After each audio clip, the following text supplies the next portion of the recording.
We can use our phones and shows how to use them. Yeah. I haven't had a phone. My wife made me get one because I hunt and I'm by myself a lot. So if I got killed out there, at least they could find my body is what she wanted, you know. I just made it cool. Now I can take cool pictures while I'm out there.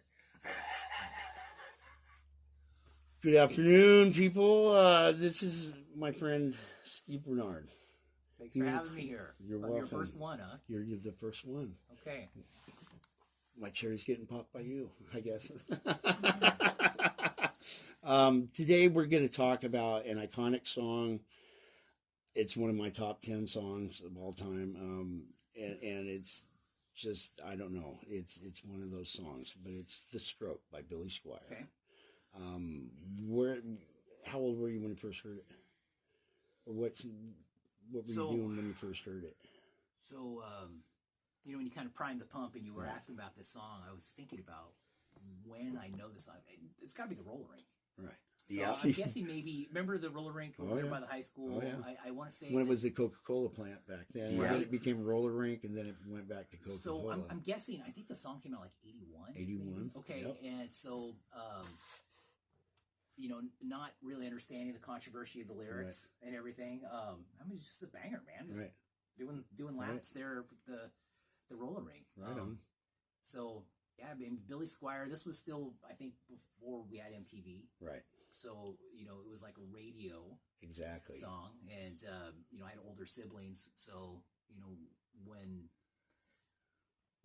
like my parents were driving, it was KVAS country music stuff. But when we go somewhere with them, then it was the good music. Right. And Billy Squier was one of the good musicians. Right on. Right? So, definitely. And let's see what else. I'll be editing shit too. It's all good. It made me kind of do a little deeper dive in the music, and for me, I think we had talked before about I've got all these Gen Z kids that don't understand, and I tell them all the time their music's trash. But what kind of music but then of course our music was trash for the generation above us and our grandparents and whatnot. But I do a thing this day in history. Okay. Every day we start class. It's an AP thing on YouTube that I found. Right on. It's a little dated, right? It's more boomer focused, right? But it's got the artists that we grew up with, right? And I'm pleasantly surprised that a lot of them know some of these artists from their grandparents, right? And it's crazy to think that this music is the stuff that's played on oldies radio, but it's just kind of a nice connection to like American pop culture. Definitely. And they usually mix in birthdays of artists or days that they died or some seminal event like a Woodstock happened on this day or something. And it's just kind of a good conversation starter that makes me think, well, maybe at one time he was cool. Right. So, Billy Squier though, man, that was different, right? It was because iconic it was before song. MTV. Yeah. And I remember, kind of Billy Squier, he came out with a video that must have been like in 85-ish or something, and it kind of ruined his career because he's out there dancing. He wasn't this rock star. Right. It was kind of weird. Pop guy, and he got weird. Who's this guy? And I think MTV kind of ruined. Right. You had to look a certain I way. just watched a video, and it's Billy Squier, but he's playing with Ringo Starr is in this band, and there's like 3 other people that I recognized, but I couldn't figure out their name right away, and there's one I found on Spotify where Ringo Starr's singing it, singing The Stroke, and it's a great version of the song. I mean, it's probably the best version I've found of the song. It's a cover with Ringo Starr. Yeah, it's really weird, but it was pretty good. That's different. It was way different. I'm gonna look that up. Yeah, there's like 40 different ones I found on Spotify. And there's some really strange ones. There's some techno ones. There's some bluesy ones. Some instrumental ones. But they all kind of have that signature snare, beat to it at the beginning. That little scratch of the snare or whatever it is. But it's just one of those iconic songs, and it sticks in your head. It sticks in your head. I remember my aunt I'd go over to my grandparents' house, and I'd sneak in my aunt's room and smoke bong hits, and she'd be playing Billy Squier or Tom Petty, some of those early 80s stalwarts, you know, back then, and it's definitely a different time, a much better time for sure. I think so. You look at, you know, the different eras of music just in with our generation, right? It was all like FM radio. We didn't see the artist except for, you know, if there was like a magazine or something. Exactly. You didn't know what these guys look like. Exactly. Right? Or if they played American Bandstand, but most of I think you probably weren't going to see like you know, Billy Squier on American Bandstand. Right. Oh no. So, and then MTV kind of came, and then it was just mostly, I think, a lot of older white established acts. Right. And then you know, later it kind of became I think it was David Bowie actually. Right. That kind of shamed MTV into playing. Definitely. You know, and then it became more hip hop. It's crazy. Right. Hip hop just has. Now they don't even play any music and videos. now they don't play any music, right? No. It's weird how MTV is now.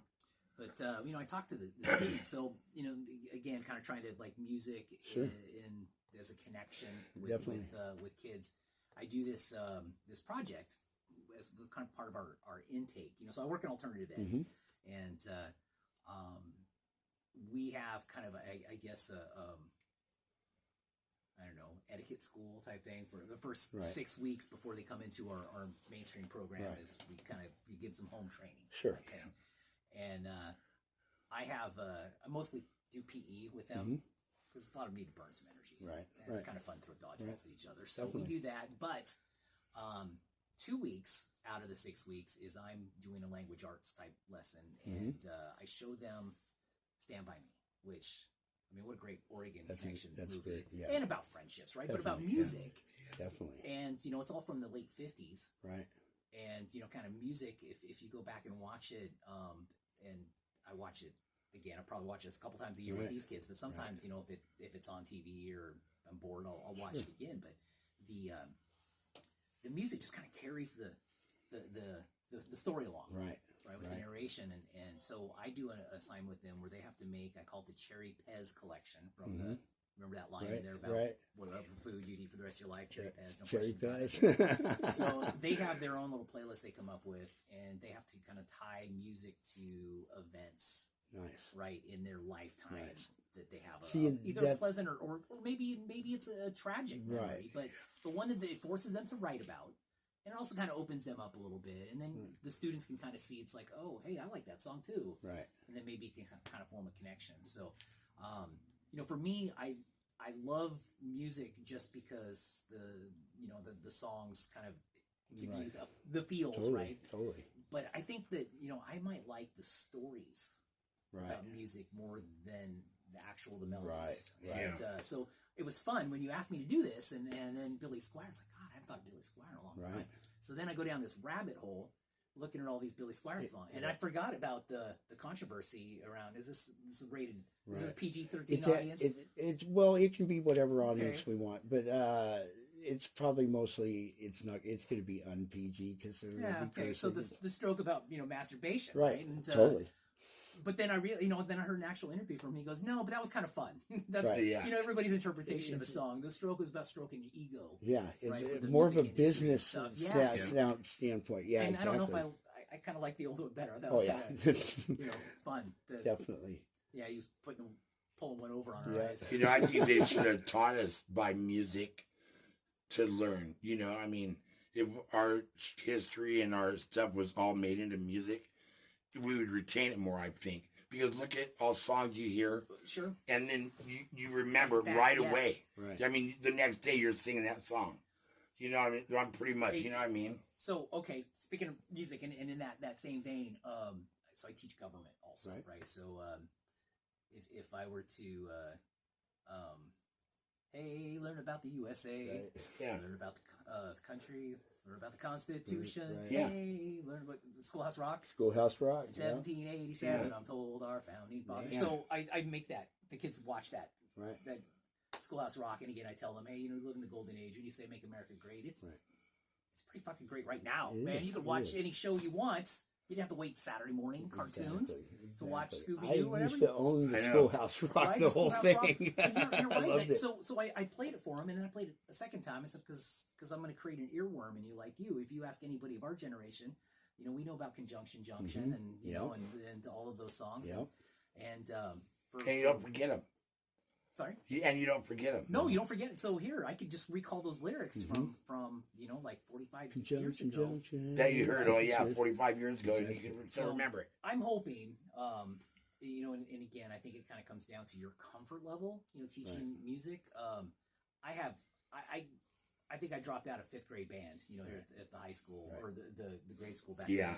So I have no musical abilities, but I have an appreciation for it. So, you want it to be kind of a part of the curriculum, and it should be. I hope that, our future hire, maybe we could get like something to set up with the studio, because a lot of the kids have this creative need to kind of put it out there. And you could do a lot of cool things with podcasting or in the language arts arena. Exactly. But yeah, music. Yeah, I wish we would. See, like I started with thinking about more rock and roll because I know rock and roll. Yeah. I may not be able to play. I always wanted to be in a rock band and on stage, but I get stage fright like a motherfucker, and so we don't do that. But like with this podcast thing, I decided, well, I got to do something. It's not like you're in front of a crowd doing it. Exactly. I got to do something, and I was, my friend goes, well, what are you willing to do? Because like with the Dab Sasson one, I go, well, I don't know what a Dab Sasson looks like, but to me, it's got to wear like some black jumpsuit. I'm willing to show my moose knuckle in this black jumpsuit. That's what I'm willing to show. That's what I'm willing to do, and that's uncomfortable as all hell, but, it is what it is. I'll do, I'll figure out whatever, but